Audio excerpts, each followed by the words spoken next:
Halo? Tässä on Hermanni Nylander Suomen Suuret Lehdet Oy:stä, mitä mahtavinta huomenta. Hei, soittelen, koska sä kuulut sellaiseen kohderyhmään, joka tykkää lukea huikean jännittäviä korkea jännityssarjakuvia. Mulla on nyt sellainen tarjous, mitä et voi missään nimessä ohittaa. Eli me laitetaan sulle lehti tulemaan jo heti ensi viikosta alkaen. Kuukausihinta on alkuun 15,90 plus alvi päälle. Ja siihen tulee vähän muitakin kuluja, mutta sillä ei ole nyt mitään väliä, koska saat vielä niin huikean bonuspalkinnon, joka tarkoittaa suomeksi sanottuna sitä, että saat kaupan päälle tosi mahtavan kuohuvien juomien käyttöoppaan. Ja tää opas maksaa kirjakaupassa 19,90 €, joten nyt on mitä mainioita. En mä kyllä lue sellaisia lehtiä. Eikä tässä mun asunnossa ole oikeastaan tilaa, missä niitä edes säilyttäisi. Kuuntele! Ärsyttävää tuollainen, kun keskeytetään eikä voida kuunnella, vaikka mä en ollut ehtinyt vielä edes puoleen väliin. Elikkä tän kuukausihinta on 15,90, 2 kuukauden jälkeen se nousee 30 €, sit 35. Tää sitoo sut alkuun 18 kuukaudeksi. Sen jälkeen tilaus jatkuu automaattisesti toiset 12 kuukautta, ellet irtisano tilausta sitä ennen.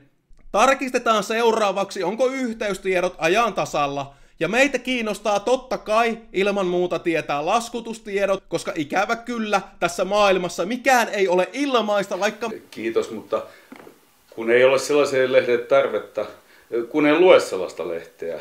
Joten kiitos, mutta ei kiitos. Etkö sä tajua, että mä en saa mitään pohjapalkkaa, eli jos ihmiset ei osta näitä lehtiä, niin mä en saa mitään. Tajuut sä? Tajuutko? Onko susta jotenkin mukavaa, että mulla ei ole rahaa ostaa ruokaa ja sit mä joudun olemaan nälissäni? Onko se susta reilua? Onko? Ei tietenkään. En mä sitä tarkoittanut. Kun en vaan nyt... Noniin, kiva, että yhteinen säveile löytyi kuitenkin lopulta näinkin nopeasti, eli kuukausi 15,90. Tarkistetaan seuraavaksi ne yhteystiedot. Sä puhuit aiemmin jostain 30. Oot sä kuunnellut yhtään, mitä mä oon yrittänyt kertoa? Ajattelepa vähän sitä, miten monta puhelua mä joudun soittamaan yhden päivän aikana. Mulla ei ole aikaa jäädä yhden ihmisen kohdalla tällä tavalla jaarittelemaan, koska on pakko tehdä tulosta. Ymmärrät sä ylipäätään sitä, että mä saatoin menettää nyt jonkun unelmakaupan ihan vaan siksi, koska sulla ei ollut kärsivällisyyttä kuunnella? Koska me oltais voitu päättää tää puhelu aiemmin ja mä olisin voinut samassa ajassa soittaa jo seuraavalle ja tiedä miten loistava kauppa just siinä olisi voinut syntyä. Ymmärrät sä? Ymmärrätkö? Juu, kyllä. No niin, hyvä kun sanoit kyllä, koska se kertoo aina siitä, että sä olet ilman muuta kiinnostunut. Mitä helvettiä tässä pitäisi oikein sanoa? Halo. Hei, halo, hei. Juu, olen täällä.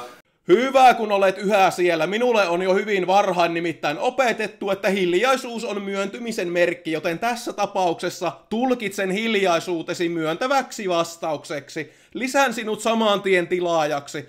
Olen myöhemmin yhteydessä meidän mahtavista jatkotarjouksista. Toivottavasti lähdet mukaan silloinkin. Mut kun...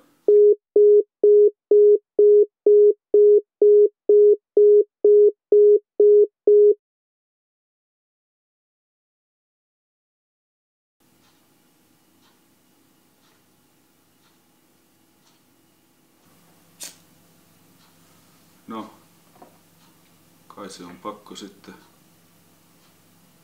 jostain alkaa säästää.